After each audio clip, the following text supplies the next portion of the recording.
Hello વિદ્યાર્થી મિત્રો, welcome to the class.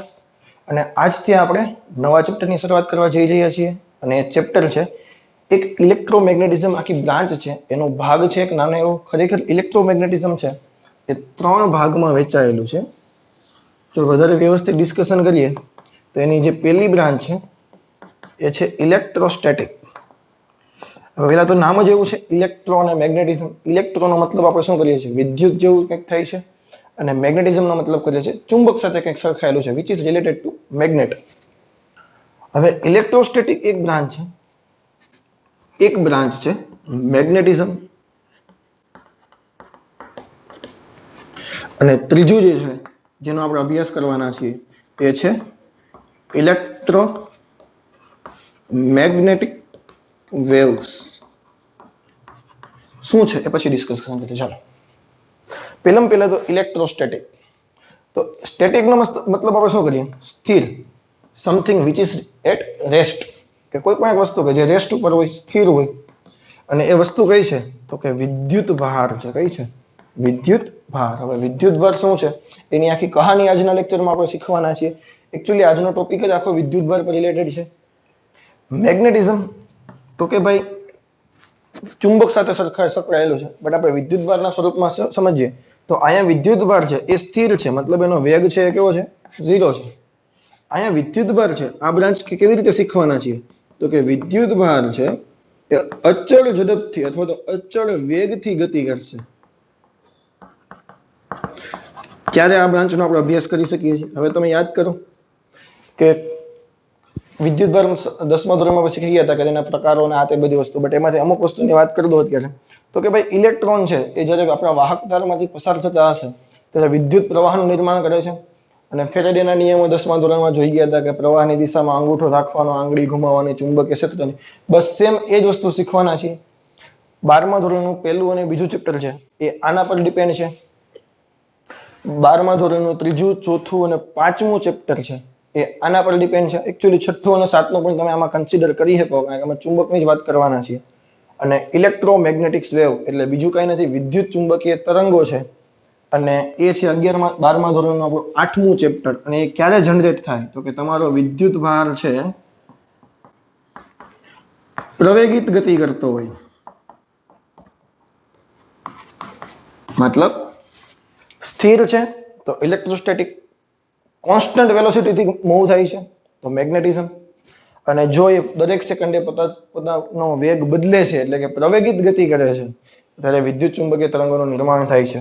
અને વિદ્યુત ચુંબકીય તરંગો સેમ્પલ માટે કહી દઉં છું કે જેમાં વિદ્યુત ક્ષેત્ર પણ હશે. માનો કે આ વિદ્યુત ક્ષેત્ર છે, અત્યારે બહુ વધારે ડિસ્કશન નહીં કરીએ ક્ષેત્ર ને બધું છે શું. અને એમાં ચુંબકના ઘટકો પણ હશે.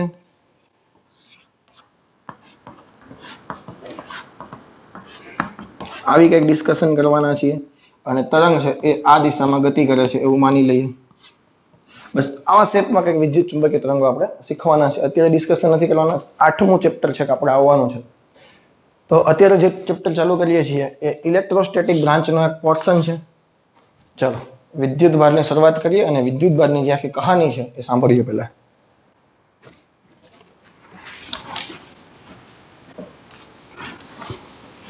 ઓકે, હવે પહેલા ભાગની ડિસ્કશન તો થઈ ગઈ કે આપણે શું શું શીખવાના છીએ પહેલા ભાગમાં. એમાંથી આજનો જે ટોપિક છે આપણો એ છે વિદ્યુત ભાર. એની કહાની શીખવાના છીએ આપણે. કહાની વિદ્યુત ભાર કી. ઓકે, હવે વિદ્યુત ભાર શું છે આ બધી વસ્તુ આપણે શીખવાની છે. તો એ પહેલા તો આપણે 11મા ધોરણનું ગુરુત્વાકર્ષણ ચેપ્ટર યાદ આવવું જોઈએ કે ભાઈ ગુરુત્વાકર્ષણ ચેપ્ટરમાં આપણે શું વાત કરતા હતા. ન્યૂટનનો સાર્વત્રિક નિયમ શું હતો કે વિશ્વમાં રહેલો કોઈ પણ પદાર્થ કે જેની પાસે દળ છે એવા બે પદાર્થો જો એકબીજાની નજીક અથવા તો ગમે તેટલા દૂર રાખો તો પણ એકબીજાને પોતાની તરફ આકર્ષે છે અને બળનું નામ હતું ગુરુત્વાકર્ષી બળ. નિયમ શું હતો? કંઈક નિયમ આવી રીતે કંઈક ડિસ્કશન કરતા હતા કે વિશ્વમાં રહેલો કોઈ પણ પદાર્થ કે જે દળ ધરાવે છે એ બીજા અન્ય પદાર્થ પર ગુરુત્વાકર્ષી બળ લગાડે છે. અને આ બળ છે એ શું કરે? એ બે પદાર્થોને આકર્ષે છે. જરૂરી નથી કે તમે જોઈ જ શકો. અત્યારે મારી આ ચોક છે એ બોર્ડ તરફ આકર્ષાય છે, બટ એટલા માટે આમ નજીક નજીક એટલા માટે નથી જતી કે આ બળનું વેલ્યુ છે એ બહુ નહિવત આવવાનું છે. સૂર્ય અને પૃથ્વી છે એ પણ એકબીજાને આકર્ષે છે, એટલે પૃથ્વી છે સૂર્યના ગુરુત્વાકર્ષણ ક્ષેત્રમાંથી છટકી નથી જતી, તો એ ગુરુત્વાકર્ષણ બળનું મૂલ્ય ઘણું બધું વધારે છે. તો તેવી જ રીતે કોઈ બે પદાર્થો, દરેક નથી કહેતો, વિશ્વમાં રહેલો દરેક પદાર્થ છે એની વાત નથી કરતો, અમુક અમુક પદાર્થો એવા છે કે જે એની નજીક તમે કોઈ બીજો એના જેવો જ પદાર્થ લઈ આવો તો એના પર બળ લગાડે છે, અને આ બળ છે ખાસ પ્રકારનું બળ છે. આ બળનું નામ છે વિદ્યુત બળ. ગુરુત્વાકર્ષી બળમાં તો એવું હતું કે દરેક પદાર્થ કે જેની પાસે દળ હોય એ બીજા પદાર્થ પર બળ લગાડે, બટ અહીંયા એવું નથી કહેતો, અમુક પદાર્થોની જ વાત કરીએ છીએ કે જે અમુક પદાર્થ પર જ વિદ્યુત બળ લગાડે છે, અને વિદ્યુત બળ લગાડવાનું જે કારણ છે એ છે વિદ્યુત ભાર. તો સિમ્પલ ભાષામાં ડિસ્કશન કરીએ આપણે તો કે ભાઈ ગુરુત્વાકર્ષી બળ છે એનું કારણ શું હતું, તો કે દળ હતા, પદાર્થનું જે દળ છે એ ગુરુત્વાકર્ષી બળનું કારણ હતું. તો તેવી જ રીતે આ જે વિદ્યુત બળ લાગે છે એ વિદ્યુત બળનું કારણ કોણ છે, તો કે પદાર્થના વિદ્યુત ભાર છે. ક્લિયર છે? હવે બેન્જામિન ફ્રેન્કલિન નામના એક વૈજ્ઞાનિક થઈ ગયા, 11માના થર્મોડાયનેમિક્સમાં આની એક વખત વાત થઈ ગઈ છે. બેન્જામિન ફ્રેન્કલિન નામના વૈજ્ઞાનિક એવું કીધું કે વિદ્યુત ભાર છે એ બે પ્રકારના હોય છે, એક છે ધન અને એક છે ઋણ. બેઝિક વસ્તુ અમે અમુક તો 50% ઉપર તો તમે 11માં ડિસ્કશન કરી ગયા છો આજના લેક્ચરમાંથી, અમુક વસ્તુ આજે નવી શીખવાની છે. તો વિદ્યુત ભાર છે બે પ્રકારના છે, ધન અને ઋણ. હવે તમે કોઈ પણ દ્રવ્યની વાત કરો, વિશ્વમાં રહેલું કોઈ પણ દ્રવ્ય એ અમુક મૂળભૂત કણોનું બનેલું હોય છે. દ્રવ્ય એ અમુક મૂળભૂત કણોનું બનેલું હોય છે. ગમે તેટલો મોટો પદાર્થ હોય એ અમુક મૂળભૂત કણોનો બનેલો હોય છે. હવે મૂળભૂત કણ કહેવાય કોને, તો કે મારી પાસે ચોક છે, એના હું કટકા કરતો જ જાઉં, ટુકડા કરતો જ જાઉં, છેલ્લે જે અવિભાજ્ય ટુકડા વધે ને એને કહેવાય મૂળભૂત કણ. આવા મૂળભૂત કણોની સંખ્યા છે એ 100 કરતા પણ વધારે છે. આવા જે મૂળભૂત કણો છે એની સંખ્યા 100 કરતા પણ વધારે છે. અને અમુક ફેમસ મૂળભૂત કણ છે એમાંથી એક છે ઇલેક્ટ્રોન, એક છે પ્રોટોન, એક છે ન્યુટ્રોન. આ બધી તો તમને ખબર છે. એના સિવાયના પણ એક બે છે, આવા તો 100 કરતા પણ વધારે છે. પણ આપણા સિલેબસમાં ન્યુટ્રિનો આવવાના છે અને એન્ટી ન્યુટ્રિનો આવવાના છે. જ્યારે આપણે ન્યુક્લિયસ ચેપ્ટરની ડિસ્કશન કરશું આના પછીના ભાગમાં, પહેલા ભાગમાંથી બીજા ભાગમાં ચેપ્ટર છે આઈ થિંક 13મું ચેપ્ટર, ત્યારે આપણે ન્યુટ્રિનો અને એન્ટી ન્યુટ્રિનોની ડિસ્કશન કરવાના છે. તો આપણને એ પણ ખબર છે ઇલેક્ટ્રોનનો જે વિજભાર છે એ કેવો છે, ઋણ છે. ઇલેક્ટ્રોનના વિજભારને આપણે ઋણ લેતા હતા, પ્રોટોનના વિજભારને આપણે ધન લેતા હતા, અને ન્યુટ્રોન છે એ વિદ્યુતની દ્રષ્ટિએ કેવો છે, તટસ્થ છે. એનો મતલબ એવો નથી કે ત્રણ પ્રકારના વિદ્યુત ભારો છે, ધન, ઋણ અને તટસ્થ. તટસ્થનો ખરેખર મતલબ શું છે એ થોડીક વારમાં આપણે શીખવાના છે. તો ઇલેક્ટ્રોન નો વીજભાર ઋણ છે, પ્રોટોનનો વીજભાર ધન છે. આપણને એ પણ ખબર છે કે બે સમાન વીજભાર જો એકબીજાની નજીક લઈ આવીએ પછી તે પ્લસ હોય અથવા તો માઇનસ હોય તો એની વચ્ચે કયું બળ લાગે છે, તો કે ભાઈ અપાકર્ષી બળ લાગે છે. સિમ્પલ ભાષામાં કહીએ તો સમાન વીજભાર હોય તો એની વચ્ચે શું હોય, દુશ્મની હોય. ક્લિયર છે? અને જો વિજાતીય વીજભાર લઈ આવવામાં આવે, એટલે કે કાં તો એક પ્લસ માઇનસ કાં તો એક માઇનસ પ્લસ, એની વચ્ચે શું હશે, એની વચ્ચે હશે પ્યાર હશે. શું હશે? પ્રેમ હશે. અને આને આપણે કયું બળ કહીએ છીએ, આકર્ષી બળ કહેવાના છીએ. ક્લિયર છે? તો ઘણી બધી વસ્તુ ડિસ્કશન કરી ગયા છે કે ભાઈ કોઈ પણ દ્રવ્ય છે એ મૂળભૂત કણોનું બનેલું છે. આવા મૂળભૂત કણોની સંખ્યા 100 કરતા પણ વધારે છે. અમુક ફેમસ કોણ છે, તો કે ભાઈ ઇલેક્ટ્રોન છે, પ્રોટોન છે, ન્યુટ્રોન છે, ન્યુટ્રિનો છે, એન્ટી ન્યુટ્રિનો છે. ઇલેક્ટ્રોનના વીજભારને ઋણ ગણતા હતા, પ્રોટોનના વીજભારને ધન ગણતા હતા. ન્યુટ્રોન છે એ વિદ્યુતની દ્રષ્ટિએ આપણે તટસ્થ લેતા હતા. બે સમાન વીજભાર હોય તો એની વચ્ચે દુશ્મનાવટ હોય, બે વિજાતીય વિદ્યુતભાર હોય તો એની વચ્ચે પ્રેમ હોય. બેન્જામિન ફ્રેન્કલિન એવું કહી ગયા હતા કે બે પ્રકારના વીજભાર હશે, ધન અને ઋણ. ગુરુત્વાકર્ષી બળનું કારણ છે દળ, એવી જ રીતે વિદ્યુત બળનું કારણ છે વિદ્યુત ભાર. ઓકે, થોડીક કહાનીને આગળ વધારીએ.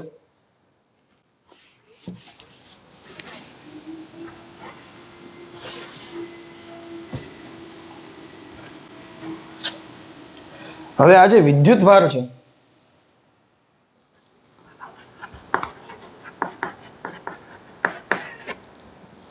અને દળ એ બંને વચ્ચે કંઈક ડિફરન્સ છે. હું વાત કરું છું ત્યારે વિદ્યુત ભાર અને દળની. તો કે વિદ્યુત ભારને કારણે જે વિદ્યુત ભાર શું કરી શકે? તો કે વિદ્યુત ભાર છે એ વિદ્યુત ક્ષેત્ર ઉત્પન્ન કરી શકે, અથવા તો વિદ્યુત ભાર છે એ વિદ્યુત બળ લગાડી શકે. ક્ષેત્રની અત્યારે વાત નહીં કરીએ. વિદ્યુત ભાર શું કરી શકે? તો કે વિદ્યુત બળ લગાડી શકે. તો દળ શું કરી શકે? તો કે ગુરુત્વાકર્ષી બળ લગાડી શકે.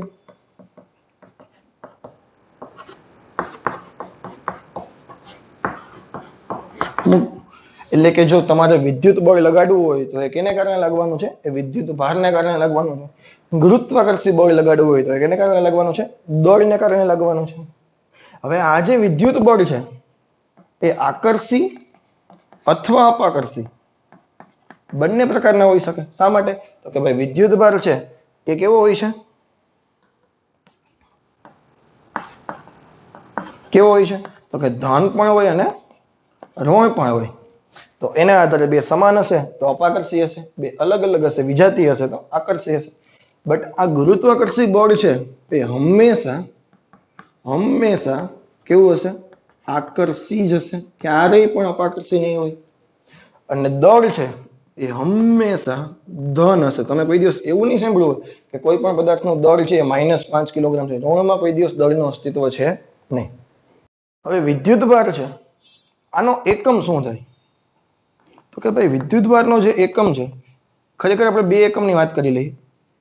એક છે એનો એસઆઈ એકમ. તો એસઆઈ એકમ છે કુલંબ. કુલંબ નામના વૈજ્ઞાનિકે જે કંઈ એના ઉપર રિસર્ચ કર્યું હશે એના આધારે એની યાદમાં એનું નામ કુલંબ આપવામાં આવે છે. અને આપણને એ પણ ખબર છે જ્યારે જ્યારે સાયન્ટિસ્ટના નામ ઉપરથી એકમ આપવામાં આવે ત્યારે એની સંજ્ઞા હંમેશા કેવી લેવામાં આવે છે? કેપિટલ લેવામાં આવે છે. કેવી લેવામાં આવે છે? કેપિટલ. તો દળનો જે એસઆઈ એકમ છે એ તો ખબર જ છે આપને બધાને, કેવો છે? કિલોગ્રામ. અને આનો જે સીજીએસ એકમ છે એ સીજીએસ એકમ છે ઇલેક્ટ્રોસ્ટેટિક યુનિટ, જેને આપણે શોર્ટમાં ESU કહીએ છીએ. વિદ્યુત ભારનો સીજીએસ એકમ ઇલેક્ટ્રોસ્ટેટિક યુનિટ ESU. અને દળનો સીજીએસ એકમ બધાને ખબર જ છે, આપણે શું લખીએ છીએ? ગ્રામ લખીએ છીએ. ક્લિયર છે? તો ભાઈ હવે એમકેએસ અને સીજીએસ એકમ વચ્ચે રિલેશન તો હોય જ છે. એસઆઈ એકમ આપણે ખબર છે 1 કિલોગ્રામ બરાબર 1000 ગ્રામ લખીએ છીએ. તો અહીંયા 1 કુલમ બરાબર, યાદ રાખજે, 1 કુલમ બરાબર 3 × 10⁹ ઇલેક્ટ્રોસ્ટેટિક યુનિટ થશે. 1 કુલમ બરાબર 3 × 10⁹ ઇલેક્ટ્રોસ્ટેટિક યુનિટ. તો આના સિવાયના પણ અમુક તફાવત છે એ જોઈએ. તો કે ભાઈ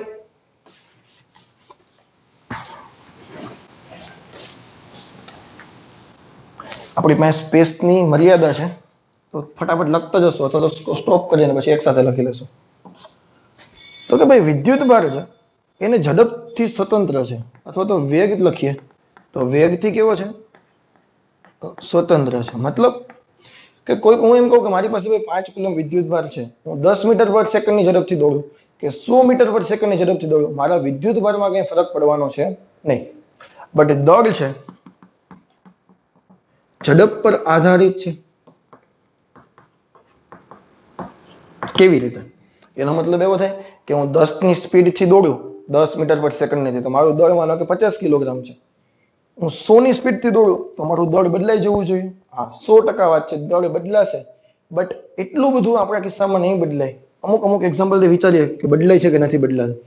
11મા ધોરણનું બીજું ચેપ્ટર તમે યાદ કરો, આ ઇક્વેશન આપણે જોઈ ગયા હતા અને પારિમાણિક દ્રષ્ટિએ આપણે આને યથાર્થતા ચકાસી હતી કે ભાઈ ઉપર નીચે બેનો એકમ કેવો થવો જોઈએ? સમાન થવો જોઈએ, કારણ કે સમાન ભૌતિક રાશિના સરવાળા બાદબાકી થાય. આ બધી વસ્તુ આપણને ખબર છે. હવે જ્યાં એમ છે ને એ ગતિમાન પદાર્થનું દળ છે. એ ગતિમાન પદાર્થ કેટલાના વેગથી ગતિ કરશે? તો કે ભાઈ v ના વેગથી. હા, m0 છે એ સ્થિર પદાર્થનું દળ છે.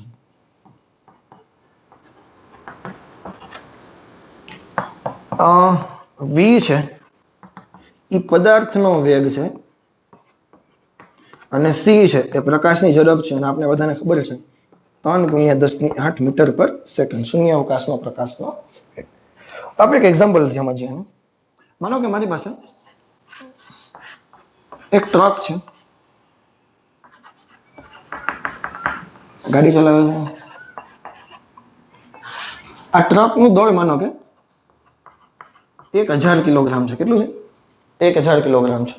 આ ટ્રક છે, માનો કે બહુ વધારે ઝડપ લખી નાખી 100 મીટર પ્રતિ સેકન્ડની ઝડપથી. ટ્રકની ક્ષમતા બરોબરની વસ્તુ છે, છતાં પણ આપણે વિચારીએ છીએ કે ટ્રક છે, આનો મતલબ શું થાય ખબર છે? ટ્રક 10 સેકન્ડમાં 1 કિલોમીટર અંતર કાપી નાખશે. એવું તો જરૂર શક્ય જ નથી. ટ્રક 1 મિનિટમાં 10 સેકન્ડમાં 1 કિલોમીટર, તો 1 મિનિટમાં 6 કિલોમીટર કાપી નાખે. 360 ની ઝડપથી ટ્રક જાય છે. સૃષ્ટિ વિરુદ્ધનું કામ છે, છતાં પણ આપણે માનીએ છીએ. તો હવે આમાં તમે ઇક્વેશન મૂકો. આ જે 1000 કિલોગ્રામ છે ને એ m0 છે. જ્યારે ટ્રક સ્થિર છે ત્યારે એનું દળ કેટલું છે? 1000 કિલોગ્રામ છે. તો m ના m રાખીએ, m0 દેખાય ત્યાં 1000 મૂકું છું, અંડર 1 - v², એટલે કે 10⁴ ઘાત. 10⁵ છે એનો સ્ક્વેર 10⁴. 3 × 10⁸ એટલે કે 9 × 10⁻16 ઘાત. વધારે સાદુરૂપ નહીં આપીએ, તમને જ્યાં સુધી સમજાઈ જાય ત્યાં સુધી આપવાના છીએ આપણે. 1 - 1/9 ગુણ્યા 10⁻12 ઘાત. હવે જે કઈ આન્સર આવે હવે સમજીએ કે 1 માંથી કંઈક બાદ થશે. સાંભળજો, કેટલું બાદ થશે? તો કે ભાઈ 0.000000 હોય 10⁻12 ઘાત પછી કંઈક આની કિંમત આવવાની છે. એટલે 1 માંથી કંઈક બાદ થયું એટલે થોડોક છેદ નાનો થયો. થોડોક છેદ નાનો થશે એટલે m ની કિંમત થોડીક અમથી વધશે. પાછું ફીલ કરાવું છું કે 1/9 10⁻12 ઘાત એટલે કંઈક તો છે. જો અહીંયા 1 હોય અથવા તો 0 હોય તો શું થાય? તો 1 - 0 તો કંઈ થાય જ નહીં. તો m = 1000 જ થાય. બટ 1 માંથી કંઈક બાદ થાય છે, એક થોડોક અમથો નાનો થાય છે, એનું વર્ગમૂળ નીકળશે એટલે પાછું નાનું થશે. છેદ છે એ નાનો થાય તો આની કિંમત વધશે, એટલે 1000 કરતા થોડી ઘણી વધવાની છે. ભેજામાં જઈ છે કે નહીં? એટલે કે હવે બે સેમ ક્યારે છે એ વિચારો. બે સેમ ક્યારે છે? તો કે ભાઈ v અને c બે સેમ થઈ જાય તો શું થાય? સાંભળજે, v અને c બે સેમ થઈ ગયા તો 1 થઈ ગયો, 1 - 1 0 થઈ ગયા, અને છેદમાં 0 એટલે ઇન્ફિનિટી થઈ ગયા. ત્યારે દળની કિંમત કેવી આવી જશે? અનંત આવી જશે.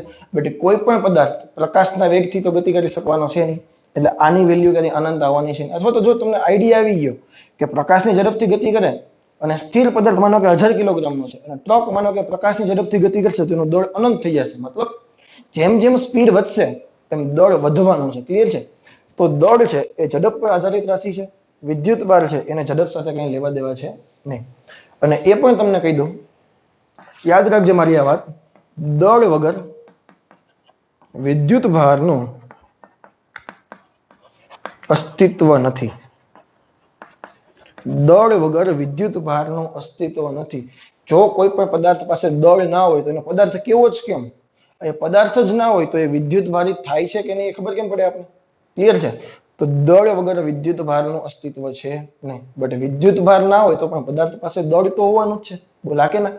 જરૂરી નથી કે બધા પદાર્થ પાસે ધન વિદ્યુત ભાર હોય જ. અમુક પદાર્થ તટસ્થ પણ છે, જેમ કે ન્યુટ્રોન. તો ન્યુટ્રોન પાસે તો દળ છે. દળ વગર વિદ્યુત ભારનું અસ્તિત્વ નથી, પરંતુ વિદ્યુત ભાર વગર દળનું અસ્તિત્વ છે. આ બધી બહુ બેઝિક વસ્તુ હતી.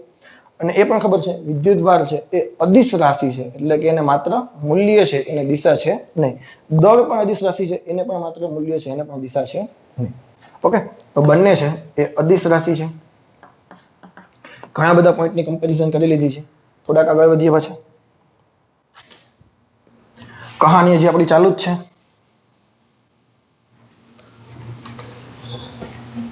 ઓકે, તો હવે લઈએ તટસ્થ પદાર્થ કોને કહેવાય અને વિદ્યુત ભારિત પદાર્થ કોને કહેવાય એની વાત કરીએ. તટસ્થ પદાર્થ અને વિદ્યુત ભારિત પદાર્થ. તટસ્થનો મતલબ એવો નથી કે એની પાસે કઈ વિદ્યુતભાર છે જ નહીં. માનો કે મારી પાસે કોઈ એક વિદ્યુતભાર છે, એમાં જેટલા ધન વીજભાર હોય એટલા જ સામે ઋણ વિદ્યુતભાર હોય, તો આવા પદાર્થને કહેવાય તટસ્થ પદાર્થ. તટસ્થ પદાર્થનો મતલબ શું થાય? જેટલા ધન એટલા ઋણ. આ વસ્તુ હંમેશા યાદ રાખજે, એકલો મારી સાથે બોલ્યા કરજે. જેટલા ધન એટલા ઋણ એનો મતલબ થાય તટસ્થ પદાર્થ. અને વિદ્યુતભારિત પદાર્થનો મતલબ શું થાય? એની પાસે એક જ પ્રકારના વિદ્યુતભાર હશે. કેટલા હશે?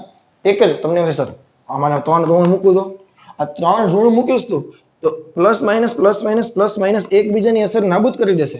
એની પાસે હંમેશા એક જ પ્રકારનો વિદ્યુતભાર જોવા મળે, તો એવા પદાર્થને કહેવાય વિદ્યુતભારિત પદાર્થ કહેવાય છે. હવે અમુક આપણી પાસે પેર છે, અમુક જોડીઓ અવેલેબલ છે. હવે કોઈ પણ પદાર્થને વિદ્યુતભારિત કરવો હોય તો એની પાસેની 2 મેથડ છે. આજના લેક્ચરમાં એક નાની એવી મેથડની ડિસ્કશન કરી નાખીએ કે તમે કોઈ પણ 2 પદાર્થને ઘસો, જ્યારે 2 પદાર્થોને ઘસવામાં આવે ત્યારે એક પદાર્થ વિદ્યુતભારિત થશે, એના કરતા વિરુદ્ધ વિદ્યુતભાર ધરાવતો બીજો પદાર્થ, મતલબ જે બીજો પદાર્થ છે આની પાસે માનો કે ધન હશે તો આની પાસે ઋણ હશે. જો આ ઋણ ઉત્પન્ન કરે તો આ કેવો ઉત્પન્ન કરશે? ધન ઉત્પન્ન કરશે. કેવી રીતે થાય છે એને ડિસ્કશન કરી લઈએ. તો કે અમુક જોડી છે, તમે 10મા ધોરણમાં જોઈ ગયા હતા, એમાંથી એક જોડીની વાત કરું છું. મારી પાસે કાચનો સળિયો છે અને રેશમનું કપડું છે. પાછું એક યાદ કરાવી દો, મારી પાસે ટોટલ 3 મૂળભૂત કણો છે: પ્રોટોન, ઇલેક્ટ્રોન અને ન્યુટ્રોન. હવે એના વીજભાર કેટલા છે એ ખબર હોવી જોઈએ. ઇલેક્ટ્રોનનો વીજભાર છે -1.6 ગુણ્યા 10⁻⁻19 કુલમ. તારે યાદ રાખવો ફરજિયાત છે, ઓટોમેટિકલી યાદ રહી જશે. બોલ્યા કરજે મારી સાથે. ઇલેક્ટ્રોનનો વીજભાર છે -1.6 ગુણ્યા 10⁻19 કુલમ. પ્રોટોનનો વીજભાર છે +1.6 ગુણ્યા 10⁻19 કુલમ. મતલબ ઇલેક્ટ્રોન અને પ્રોટોનનો વીજભાર સેમ છે. નિશાની આપણે કેવી રીતે મૂકતા હતા કે ભાઈ પ્રોટોનનો વીજભાર ધન છે એટલે પ્લસ મૂકતા હતા, ઇલેક્ટ્રોનનો વીજભાર માઇનસ છે તો ઋણ મૂકતા હતા.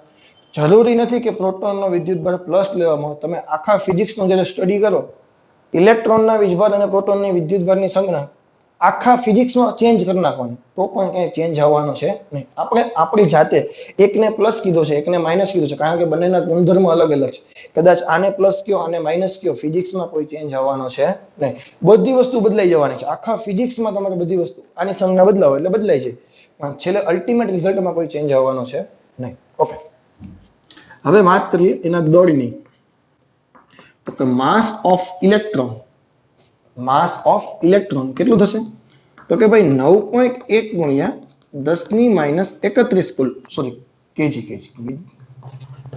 9.1 ગુણ્યા 10⁻31 કેજી. જો આને તમારે ગ્રામમાં કન્વર્ટ કરવા હોય તો 1000 વડે ભાંગવા પડશે.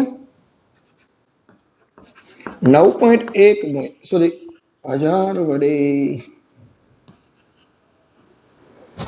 ગુણવા પડે ને, કિલોગ્રામમાંથી ગ્રામમાં જઈએ તો 1000 વડે ગુણશો એટલે 10⁻28 ગ્રામ થશે.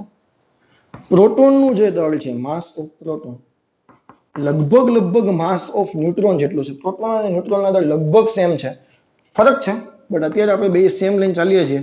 1.66 ગુણ્યા 10⁻27 કિલોગ્રામ, તો 10⁻24 ગ્રામ. એટલે આપણે બંનેને સેમ લઈને ચાલવાના છીએ. બટ તમને જ્યારે ન્યુક્લિયસ ચેપ્ટર શીખશો અને આ એકમ તો બહુ નાના કહેવાય, એટલે હજી આનો આપણે નાનો એકમ જોવાના છીએ. દળનો નાનો એકમ ત્યારે જ આપણે જોવાના છીએ. એટોમિક માસ યુનિટ કેમિસ્ટ્રીમાં કદાચ તમારે આવી ગયો છે, કાર્બન પરમાણુના દળના 12મા ભાગને. એ બધી વસ્તુ અત્યારે બહુ ડિસ્કસ નહીં કરીએ આપણે. તો ત્યારે તમને ખબર પડી જશે કે પ્રોટોન અને ન્યુટ્રોનના દળમાં કેટલો તફાવત છે. ક્લિયર છે? અત્યારે હાલ પૂરતું આપણે બંનેને સેમ લઈને ચાલીએ છીએ. તો 4 કિંમત તમને હંમેશા યાદ રહેવી જોઈએ: ઇલેક્ટ્રોનનો વીજભાર, પ્રોટોનનો વીજભાર, ઇલેક્ટ્રોનનો દળ, પ્રોટોન અને ન્યુટ્રોનનો દળ. મારી સાથે ફરીથી એકવાર બોલજો. ઇલેક્ટ્રોનનો વીજભાર -1.6 ગુણ્યા 10⁻19 કુલમ, પ્રોટોનનો વીજભાર +1.6 ગુણ્યા 10⁻19 કુલમ, ઇલેક્ટ્રોનનું દળ 9.1 ગુણ્યા 10⁻31 કિલોગ્રામ, પ્રોટોન અને ન્યુટ્રોનનું દળ 1.66 ગુણ્યા 10⁻27 કિલોગ્રામ. ક્લિયર છે? તો હવે કાચના સળિયાને અને રેશમના કપડાને જ્યારે ઘસવામાં આવે ત્યારે શું થાય? માનો કે મારી પાસે આ કાચનો સળિયો છે અને સામેની બાજુ આ રેશમનું મારી પાસે કપડું છે. આ બંનેને હું એકબીજા સાથે ઘસું છું ત્યારે ખરેખર શું થશે તો કે ભાઈ કાચના સળિયામાંથી અમુક ઇલેક્ટ્રોન છે એ રેશમના કપડા પર જાય છે. કેમ ભાઈ ઇલેક્ટ્રોન જ કેમ? પ્રોટોન શા માટેનો છે? તો કે ભાઈ પ્રોટોન છે એક તો ન્યુક્લિયસની અંદરના ભાગમાં છે. બીજી એક વસ્તુ, પ્રોટોનનું દળ છે એ ઇલેક્ટ્રોનના દળ કરતા વધારે છે. જો આ 10⁻27 છે, 10⁻31 છે, લગભગ 10⁴ એટલે કે 10,000 ગણો ઇલેક્ટ્રોન કરતા પ્રોટોન ભારે છે. એટલે બે પદાર્થોને ઘસવામાં આવે તો પ્રોટોન શું કરશે? દાદાગીરી કરશે. ભાઈ મારે નથી જવું, હું તો અહીં ફિક્સ છું, તું અહીંથી જતો રહે. એટલે ઇલેક્ટ્રોન છે એ અહીંથી આના પર જવાના છે, આ રેશમના કપડા પર, અને આ છે કાચનો સળિયો. હવે આપણને એ પણ ખબર હોવી જોઈએ તો કે ભાઈ જે પદાર્થ ઇલેક્ટ્રોન ગુમાવે એ કેવો થશે? તો કે ભાઈ ધન વિદ્યુત ભારિત થશે. જે પદાર્થ ઇલેક્ટ્રોન ગુમાવશે એ કેવો થશે? ધન વિદ્યુત ભારિત. તો એના કરતા ઉલટું તો કે ભાઈ જે પદાર્થ ઇલેક્ટ્રોન મેળવે એ કેવો થશે? તો કે ભાઈ ઋણ વિદ્યુત ભારિત. હવે આવું કેમ થાય? વિચાર, મારી પાસે 10 ઇલેક્ટ્રોન છે તો મારી પાસે વિદ્યુત ભાર કેટલો હોવાનો છે? તો કે ભાઈ એકનો કેટલો છે? તો કે -1.6 × 10⁻19 મલ્ટીપ્લાય બાય 10 કરી નાખું એટલે મારી પાસે -16 × 10⁻19 કુલમ છે. હવે મારી પાસે 10 માંથી 3 ઇલેક્ટ્રોન બીજાને આપી દઉં, અથવા તો માનો કે 5 ઇલેક્ટ્રોન બીજાને આપી દઉં, તો મારી પાસે વધ્યા કેટલા? 5. તો મારો વિદ્યુત ભાર કેટલો થયો? -1.6 × 5 × 10⁻19 એટલે કે -8 × 10⁻19. યાદ રાખજે, પેલા મારી પાસે કેટલો હતો? તો કે ભાઈ -16 × 10⁻19. હવે હું 5 દઈ દઉં છું બીજાને, તો હવે મારી પાસે કેટલો વધ્યો? -8 × 10⁻19. તો આની કિંમત છે એ આના કરતા કેવી છે? મોટી છે. આ કિંમત આ કેવી છે? મોટી કિંમત છે. મતલબ મેં મારી ઋણ વસ્તુ ગુમાવી દીધી. ઇલેક્ટ્રોન ગુમાવે એનો મતલબ શું થાય? હું મારી ઋણ વસ્તુ ગુમાવું છું તો હું કેવો થાઉં છું? ધન વિદ્યુત ભારિત થાઉં છું. સામેની બાજુ બીજું કોક છે, એની પાસે ઓલરેડી 8 હતા, હવે 5 આવ્યા, હવે એની પાસે કેટલા થયા? 13 થયા. તો ઋણમાં વેલ્યુ વધી, તો જે પદાર્થ ઇલેક્ટ્રોન મેળવે એ કેવો થશે? ઋણ વિદ્યુત ભારિત. MCQ માટે એક બહુ મસ્ત વાત કહું છું, ધ્યાન રાખજે. જે પદાર્થ ઇલેક્ટ્રોન ગુમાવે એનું દળ ઘટે, જે પદાર્થ ઇલેક્ટ્રોન મેળવે એનું દળ વધે. શા માટે? તો કે ભાઈ મારી પાસે 10 ઇલેક્ટ્રોન છે તો મારી પાસે 10 me જેટલું દળ છે. એકનું me લો, 10 નું કેટલું થાય? 10 me. હવે હું 5 ગુમાવી દઉં તો મારું દળ કેટલું વધ્યું? 5 me. ભલે ઇલેક્ટ્રોનનું દળ નહીવત છે, બટ કંઈક તો છે ને. જો હું ઇલેક્ટ્રોન ગુમાવીશ તો મારું દળ ઘટશે. જે પદાર્થ ઇલેક્ટ્રોન મેળવે એનું દળ શું થાય? વધે.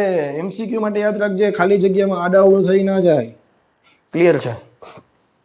હવે માનો કે કાચના સળિયાને રેશમ સાથે ઘસવાનું ચાલુ રાખીએ તો માનો કે 5 ઇલેક્ટ્રોન ગુમાવે છે, તો આના પર વિદ્યુત ભાર કેટલો થશે? તો કે -5 ઇલેક્ટ્રોન. 5 ઇલેક્ટ્રોન આવે છે તો આની પાસે એની સામે કેટલો વિદ્યુત ભાર ઉત્પન્ન થશે? 5 ઇલેક્ટ્રોન. ભેજામાં જાય અને કિંમત જોતી હોય તો 1 ઇલેક્ટ્રોનનો વિદ્યુત ભાર આપણને ખબર છે કેટલો છે? તો કે ભાઈ 1.6 × 10⁻19 તો કેટલા થશે? -8 × 10⁻19 કુલમ. અહીંયા કેટલો થશે? તો કે +8 × 10⁻19 કુલમ. મતલબ બંને પદાર્થો જ્યારે ઇલેક્ટ્રોનની આપલે કરે છે તો એને કારણે વિદ્યુત ભાર છે એકમાં પ્લસ ઉત્પન્ન થશે, તો તેટલા જ મૂલ્યનો સામે કેટલો ઉત્પન્ન થશે? ઋણ ઉત્પન્ન થશે. બોલો, આ કે ના? ઓકે, તો કાચનો સળિયો છે એ ધન વિદ્યુત ભારિત થયો, રેશમનું કપડું છે એ ઋણ વિદ્યુત ભારિત થયું. આવું તમે શિયાળામાં પણ જોતા હોય કે ભાઈ જ્યારે સૂકા વાળમાં આપણે દાંતીઓ ફેરવતા હોઈએ ત્યારે શું થાય? દાંતિયા પાસે સૂકા વાળ છે એ આકર્ષાતા હોય, તો પ્લાસ્ટિકનો જે કાસ્કો છે, તમારો પ્લાસ્ટિકનો જે દાંતીઓ છે, અને સૂકા વાળના કિસ્સામાં વિચારીએ તો સૂકો વાળ છે એ યાદ રાખજે ધન વિદ્યુત ભારિત થશે, પ્લાસ્ટિકનો કાસ્કો છે એ ઋણ વિદ્યુત ભારિત થશે. આવી ટેક્સ્ટબુકમાં ઘણા બધા એક્ઝામ્પલ આપેલા છે. એમાં એક શબ્દ યુઝ કરેલો છે ફર. ફર એટલે સમથિંગ આપણે વાત કરીએ ફરની અને પ્લાસ્ટિકના સળિયાની વાત કરીએ, પ્લાસ્ટિક રોડની વાત કરીએ છીએ. ફર એટલે બીજું કઈ નથી. ફર એટલે લાઈક રૂવાટી હોય ને, મતલબ બિલાડીની રૂવાટી કે એવી તમે વાત કરો તો એ બધી વસ્તુ ફરમાં આવે. તમે ઘણી વખત ટીવી પાસે જો તમે લઈ જાઓ હાથને તો રૂવાટી છે એ ટીવીની સ્ક્રીન તરફ આકર્ષાતી હોય. તો જ્યારે એ ફર સાથે પ્લાસ્ટિકના રોડને ઘસવામાં આવે તો પ્લાસ્ટિકનો રોડ છે એ ઇલેક્ટ્રોન મેળવશે એટલે ઋણ વિદ્યુત ભારિત થશે. ફર છે એ ઇલેક્ટ્રોન ગુમાવશે એટલે એ ધન વિદ્યુત ભારિત થશે. આવા તો લોટ્સ ઓફ એક્ઝામ્પલ છે. તમે કાચના સળિયા રેશમના કપડાને બદલે ઊન લઈ લો તો ઊન છે એ ધન વિદ્યુત ભારિત થાય. એટલે કે હવે ઊન ઇલેક્ટ્રોન ગુમાવે અને કાચનો સળિયો ઇલેક્ટ્રોન મેળવશે એટલે કાચનો સળિયો ઋણ વિદ્યુત ભારિત થશે. હવે તો આખું એક ટેબલ તમારી બુકમાં આપેલું છે, એ આપણે યાદ રાખવાનું છે. તો મોસ્ટ ઓફ કહાનીમાં જે ડિસ્કશન કરી એ ફરીથી રિપીટ કરું છું એક વખત કે ભાઈ વિદ્યુત ભાર છે એ વિદ્યુત બળ લગાડી શકે, દળ છે એ ગુરુત્વાકર્ષી બળ લગાડી શકે. વિદ્યુત ભારના બે પ્રકાર છે, આવું બેન્જામિન ફ્રેન્કલિન આપણે કહી ગયા, ધન અને ઋણ. કોઈ પણ દ્રવ્ય છે એ 100 કરતા પણ વધારે મૂળભૂત કણોનો બનેલો હોય છે. નહીં સોરી, કોઈ પણ દ્રવ્ય છે એ મૂળભૂત કણોનો બનેલો છે. આવા મૂળભૂત કણોની સંખ્યા 100 કરતા પણ વધારે છે. ફેમસ કેરેક્ટર જે કંઈ છે પ્રોટોન, ન્યુટ્રોન, ઇલેક્ટ્રોન અને ન્યુટ્રિનો, એન્ટી ન્યુટ્રિનો. પ્રોટોનના વીજભારને આપણે ધન તરીકે લઈએ છીએ, ઇલેક્ટ્રોનના વીજભારને ઋણ તરીકે લઈએ છીએ, ન્યુટ્રોનને આપણે વિદ્યુતની દ્રષ્ટિએ તટસ્થ લઈએ છીએ. ઇલેક્ટ્રોનના વીજભારની ડિસ્કશન કરી, પ્રોટોનના વીજભારની ડિસ્કશન કરી, ઇલેક્ટ્રોનના દળ, પ્રોટોનના દળ અને ન્યુટ્રોનના દળની ડિસ્કશન કરી. તો સર ન્યુટ્રોનનો વીજભાર તો તમે ક્યાંય લખ્યો જ નહીં. ન્યુટ્રોન વિદ્યુતની દ્રષ્ટિએ તટસ્થ છે એટલે ન્યુટ્રોનનો જે ચાર્જ લઈએ છીએ વિદ્યુત ભાર કેવો લઈએ છીએ આપણે? 0 લઈએ છીએ. વિદ્યુત ભાર છે અદિશ રાશિ છે. વિદ્યુત ભાર છે એ ઝડપ પર આધારિત નથી. બોલા કે ના, દળ છે એ ઝડપ પર આધારિત છે. જ્યારે બે પદાર્થોને ઘસવામાં આવે, જે પદાર્થ ઇલેક્ટ્રોન ગુમાવશે એનું દળ ઘટશે અને ધન વિદ્યુત ભારિત થશે. જે પદાર્થ ઇલેક્ટ્રોન મેળવશે એનું દળ વધશે અને તે ઋણ વિદ્યુત ભારિત થશે. તટસ્થ પદાર્થ કોને કહેવાય? તો કે જેની પાસે જેટલા ધન એટલા ઋણ એવા પદાર્થને કહેવાય તટસ્થ પદાર્થ. વિદ્યુત ભારિત પદાર્થ કોને કહેવાય? તો કે જે પદાર્થ પાસે માત્ર એક જ પ્રકારના વિદ્યુત ભાર હોય, કાં તો ધન હોય કાં તો ઋણ હોય, આવા પદાર્થને કહેતા હતા વિદ્યુત ભારિત પદાર્થો. ઓકે, તો હવે જ આપણે જે શીખવાના છીએ એ વિદ્યુત ભારના ગુણધર્મો શીખવાના છે. તમારા માટે 2 માર્ક્સની થિયરીના સ્વરૂપમાં બહુ અગત્યની વસ્તુ. તો હવે જે શીખવાના છે પ્રોપર્ટીઝ ઓફ ચાર્જ, એટલે કે વિદ્યુત ભારના ગુણધર્મો. તો પહેલામાં પહેલો જે ટોપિક છે આપણો એ આવો કંઈક છે કે વિદ્યુત ભાર છે વિદ્યુત ભારનો સરવાળો થાય છે. હે? તો કે હા, વ્યવસ્થિત સાંભળો મિત્રો તમે. વિદ્યુત ભારનો સરવાળો થાય છે. માનો કે મારી પાસે કોઈ એક પદાર્થ છે, એમાં છૂટા છવાયા કોઈ જગ્યાએ 5 કુલમ છે, કોઈ જગ્યાએ -2 કુલમ છે, કોઈ જગ્યાએ 3 કુલમ છે, કોઈ જગ્યાએ 8 કુલમ છે. તો વિદ્યુત ભારનો સરવાળો થવાનો મતલબ શું છે? કોઈ પણ તમારી પાસે પદાર્થ હોય, કોઈ પણ તંત્ર હોય, એના દરેક બિંદુએ જે કંઈ વિદ્યુત ભાર રહેલા છે, પછી તે ધન હોય કે ઋણ હોય, એનો બેઝિક સરવાળો કરવાથી તમને આખા તંત્રનો વીજભાર મળે. લખું છું, તંત્રનો કુલ વીજભાર એ દરેક બિંદુ પર રહેલા ધન અને ઋણ વીજભારના બેઝિક સરવાળાથી મળે છે. બેઝિક સરવાળાનો મતલબ શું થાય? નિશાની સહિત સરવાળો કરશે. ક્લિયર છે? તો માનો કે આ જે સિસ્ટમ છે એનો વિદ્યુત ભાર મારે જોતો હોય, વિદ્યુત ભારની સંજ્ઞા છે Q, પછી તે કેપિટલ Q હોય કે સ્મોલ Q હોય. ઓકે, તો કે ભાઈ 5 કુલમ છે, +3 કુલમ છે, +8 કુલમ છે, -2 કુલમ છે, 5 ને 3 8, 8 ને 16, 16 માંથી 2 જાય તો 14 કુલમ. તો આ જે વસ્તુ છે એને કહેવાય વિદ્યુત ભારનો સરવાળો થાય છે. એટલા માટે કારણ કે આમાં દિશાનું કોઈ મહત્વ નથી. વિદ્યુત ભાર એ અદિશ રાશિ છે એટલે માત્ર મૂલ્યનો તમે બેઝિક સરવાળો કરી નાખો, તમને આખા તંત્રનો વિદ્યુત ભાર મળી જાય. બીજી વસ્તુ, વિદ્યુત ભારનું સંરક્ષણ.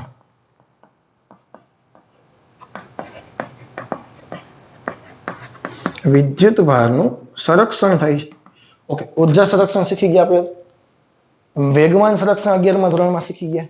પ્રારંભિક વેગમાન અને અંતિમ વેગમાન સમાન હોય. ઉર્જા સંરક્ષણમાં એવું જ કહેતા હતા, પ્રક્રિયા પહેલાની ઉર્જા અને અંતિમ ઉર્જા સમાન થાય, ઉર્જાનો નાશ ના થાય, ઉર્જા નવી ઉત્પન્ન ના થાય, માત્ર એક સ્વરૂપમાંથી બીજા સ્વરૂપમાં રૂપાંતરણ થાય. તો અહીંયા પણ કંઈક આવી જ વસ્તુ છે. પેલા ઉદાહરણની મદદથી સમજીએ. હમણાં જે ઉદાહરણ જોઈ ગયા હતા એ ફરીથી કહું છું. માનો કે આ કાચનો સળિયો છે, એને રેશમના કપડા સાથે ઘસવામાં આવે છે તો શું થાય છે? તો કે ભાઈ કાચનો સળિયો ઇલેક્ટ્રોન ગુમાવે છે. માનો કે કાચનો સળિયો 5 ઇલેક્ટ્રોન ગુમાવે તો આનો વિદ્યુતભાર કેટલો થશે? +5 ઇલેક્ટ્રોન. આનો વીજભાર કેટલો થશે? -5 ઇલેક્ટ્રોન. મતલબ જેટલા ઇલેક્ટ્રોન ગુમાવે છે એના આધારે જેટલો પ્લસ થશે એટલો જ માઇનસ થશે. વચ્ચેના ભાગમાં નવો વિદ્યુતભાર ઉત્પન્ન થશે નહીં કે વિદ્યુતભારનો નાશ નહીં થાય. માત્ર એક પદાર્થમાંથી બીજા પદાર્થમાં વિદ્યુતભાર ટ્રાન્સફર થાય આવું તમે કહી શકો. વિદ્યુતભાર તમે નવો બનાવી શકો નહીં. એક ભાગમાંથી એક પદાર્થથી બીજા પદાર્થ પર તમે એને ટ્રાન્સફર કરી શકો બટ તમે એને નવો ઉત્પન્ન કરી શકો નહીં. અથવા બીજું એક એક્ઝામ્પલ લઈએ. માનો કે તમે કેમિસ્ટ્રીમાં લખો છો કે ભાઈ મારી પાસે માનો કે એક ન્યુટ્રોન છે. આ શું છે? ન્યુટ્રોન છે. હવે એનો વીજભાર તમને ખબર છે કેટલો છે? એક પ્રોટોનમાં રૂપાંતરણ થાય છે. તો પ્રોટોનને તમે 1p1 લખતા તો યાદ કરો. પ્રોટોનનો વીજભાર કેટલો લખીએ છીએ આપણે? 1.6 × 10⁻19 કુલમ. અથવા તો સંજ્ઞાના સ્વરૂપમાં લખીએ તો પ્રોટોનના વીજભારને આપણે +e કહીએ છીએ. શું કહીએ છીએ? +e. યાદ રાખજે. જે તે ટાઈમે પેલા જો સંજ્ઞા વખતે એવું હોય તો જ્યારે આપણે કિંમત લખી હતી ત્યારે એની સાથે એડ કરી દેજો. તો બે બાજુ બેલેન્સ કરવું હોય તો પરમાણુ ભાર બેલેન્સ કરવા હોય તો એક એક એક એટલે અહીંયા તો કંઈ કરવાની જરૂર છે નહીં. હવે અહીંયા જે ઉત્પન્ન થશે અહીંયા છે -1 કરું તો 0 થાય. તો -1 E0 છે એ કેમિસ્ટ્રીમાં તમે ઓલરેડી જોઈ ગયા છો. એ બીજું કઈ નથી, એ શું છે? એ ઇલેક્ટ્રોન છે. અને વધારે ડિસ્કશન ન્યુક્લિયસ ચેપ્ટરમાં બહુ બધી આપણે કરવાના છીએ. તો પ્રોટોન ઇલેક્ટ્રોનનો વીજભાર કેટલો છે? -e. હવે તમે આ બે નો એડિશન કરો, +e અને -e નો એડિશન કરો તો ફરી પાછો કેટલો આવશે? 0. ક્લિયર છે? કોઈ પણ પ્રક્રિયા થાય વિદ્યુત ભારનો બેઝિક સરવાળો હંમેશા કેવો રહેશે? અચળ રહેશે. તો વિદ્યુત ભારનું સંરક્ષણ કે એનો નિયમ કંઈક આવો જ છે કે અલગ કરેલા તંત્રમાં અથવા તો વિદ્યુતની દ્રષ્ટિએ અલગ કરેલા તંત્રમાં વિદ્યુતની દ્રષ્ટિએ અલગ કરેલા તંત્રમાં વિદ્યુત ભાર અચળ રહે છે. આ વિદ્યુતની દ્રષ્ટિએ અલગ કરેલા તંત્રનો મતલબ શું થાય? કે નવો વિદ્યુત ભાર અંદર આવી ના શકતો હોય, અંદરથી કોઈ વિદ્યુત ભાર બહાર ના જઈ શકતો હોય. અંદર તમે જે કંઈ પ્રક્રિયા કરો એનો તમે ગમે એમાં માનો કે એક રૂમ છે એને વિદ્યુતની દ્રષ્ટિએ અલગ માની લે એટલે બારોબારથી કોઈ અંદર નથી આવવાનું. હવે તો અંદર સળિયાને રેશમને ઘસા કરો, સળિયો જેટલા ગુમાવશે એટલો રેશમ મેળવશે. એટલે બારોબારની તંત્રથી તમે અલગ કરી નાખો તો અંદર હંમેશા વિદ્યુત ભાર કેવો રહેવાનો છે? અચળ રહેવાનો છે. ક્લિયર છે? ઓકે. તો આ બે પ્રોપર્ટીની વાત કરી દીધી કે વિદ્યુત ભારનો સરવાળો થાય છે, વિદ્યુત ભારનું સંરક્ષણ થાય છે. આના સિવાયની જે પ્રોપર્ટી છે જે બહુ મહત્વની છે તમારા માટે એની ડિસ્કશન કરી લઈએ.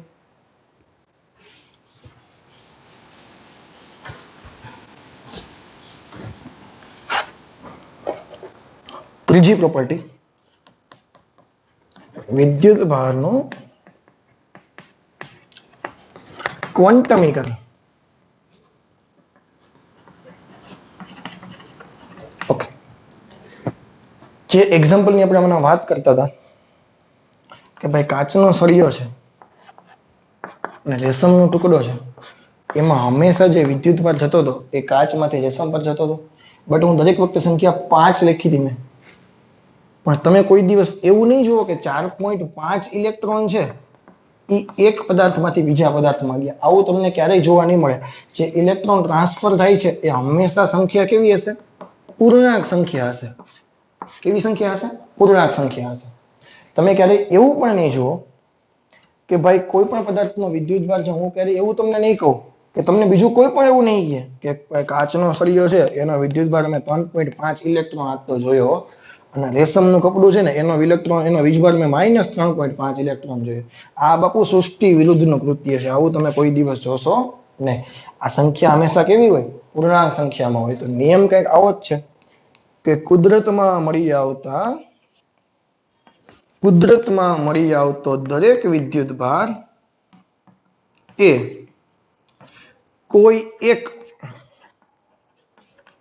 એક મૂળભૂત વિદ્યુત ભારના પૂર્ણ ગુણાંકમાં હોય છે. કુદરતમાં મળી આવતા એક મૂળભૂત વિદ્યુત ભારના પૂર્ણ ગુણાંકમાં હોય છે. એક મૂળભૂત વિદ્યુત ભાર અને એક છે પૂર્ણ ગુણાંક. હવે આ મૂળભૂત વિદ્યુત ભાર એ બીજો કઈ નથી. અહીં મૂળભૂત વિદ્યુત ભાર છે એ ઇલેક્ટ્રોનનો વીજભાર છે.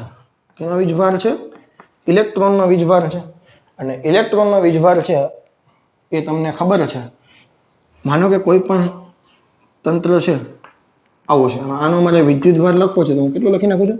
પ્લસ ક્યુ સંજ્ઞા લખી નાખું છું. હવે ઇલેક્ટ્રોનનો વીજભાર કેટલો લખીએ આપણે? E, અને આ E ની કિંમત કેટલી છે? -1.6 × 10⁻19 કુલમ.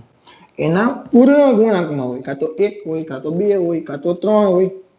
આ n ની કિંમત છે tick tick tick tick tick, but આ કેવી સંખ્યા છે? પૂર્ણાંક સંખ્યા. તમને ક્યારેય ફ્રેક્શન જોવા નહીં મળે, એટલે કે તમને ક્યારેય અપૂર્ણાંક જોવા નહીં મળે. તો બસ આ જ વિદ્યુતભારનો ક્વોન્ટમીકરણ છે. બહુ અગત્યની વસ્તુ છે તમારા માટે, બહુ કામ લાગવાની છે. કે કુદરતમાં મળી આવતો દરેક વિદ્યુતભાર છે એ કોઈ એક મૂળભૂત વિદ્યુતભારના પૂર્ણ ગુણાંકમાં હોય છે. અને મૂળભૂત વિદ્યુતભાર બીજું કાંઈ નથી, એ ઇલેક્ટ્રોનનો વીજભાર છે. અને એની કિંમત પણ તમને ખબર છે કેટલી છે?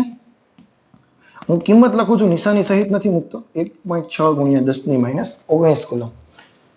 ક્લિયર છે? હવે તમને કોઈ એવું પૂછે કે ભાઈ મારી પાસે 5 કુલમ વિદ્યુતભાર છે, કેટલો છે? મારી પાસે ભાઈ 5 કુલમ વિદ્યુતભાર છે, મારી પાસે કેટલા ઇલેક્ટ્રોન હશે? મને કહો ને તમે. મારી પાસે 5 કુલમ વિદ્યુતભાર છે, મારી પાસે કેટલા ઇલેક્ટ્રોન હશે? તો કઈ નહીં, હમણાં કહી દઉં એને કે એમાં શું છે ને, તો કે ભાઈ Q બરાબર એની n ને કરતા બનાવો Q ના છેદમાં E. Q કેટલો છે? તો કે ભાઈ મારી પાસે 5 કુલમ છે. દરેક વિદ્યુતભારનું મૂલ્ય કેટલું છે? દરેક ઇલેક્ટ્રોનનું મૂલ્ય કેટલું છે? તો કે ભાઈ 1.6 × 10⁻19. ક્લિયર છે? થોડીક કેલ્ક્યુલેશનમાં ઈઝી પડે એટલે 8 કુલમ લખી નાખું છું. તો 16 પંચા એટલે 5 10⁻19 ઉપર ગયા તો કેટલા થાય? 10⁻19 કુલમ. અરે ભાઈ તારી પાસે 5 × 10⁻19 ઇલેક્ટ્રોન ભેગા કરે ને ત્યારે તારો વિદ્યુતભાર 8 કુલમ થવાનો છે. ક્લિયર છે? તમને ઇલેક્ટ્રોનની સંખ્યા આવે, હું તમને એમ કહું મારી પાસે 1 લાખ ઇલેક્ટ્રોન છે. મારી પાસે 1 લાખ ઇલેક્ટ્રોન છે. 1000, 10,000, લાખ, 1 લાખ ઇલેક્ટ્રોન છે. અને વિદ્યુતભાર કેટલો થશે બોલો? તો કે ભાઈ Q બરાબર એની 1 લાખ એટલે કેટલા છે? 10⁵ થયા.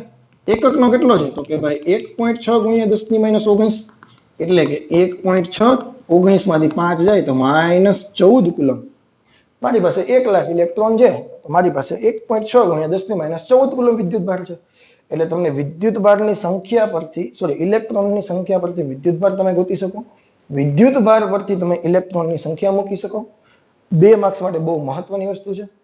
અને અત્યારે આપણે જે ડિસ્કશન કરીએ છીએ એ વિદ્યુતભાર તમે યાદ કરો, પ્રોટોન અને ઇલેક્ટ્રોનનો વિદ્યુતભાર 10⁻19 કુલમ છે. બહુ નાનો એકમ છે, બહુ એટલે બહુ નાનો એકમ છે.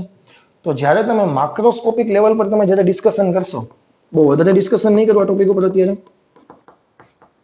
એટલે કે જ્યારે તમે સ્થૂળ વિષય પર ડિસ્કશન કરવાના છો, એટલે કે બહુ થોડાક મોટા લેવલ પર ડિસ્કશન કરો. મોટું લેવલ એટલે બહુ મોટું નથી વિચારતો, ખાલી માઇક્રો કુલમની વાત કરો. માઇક્રો એટલે કેટલા થાય?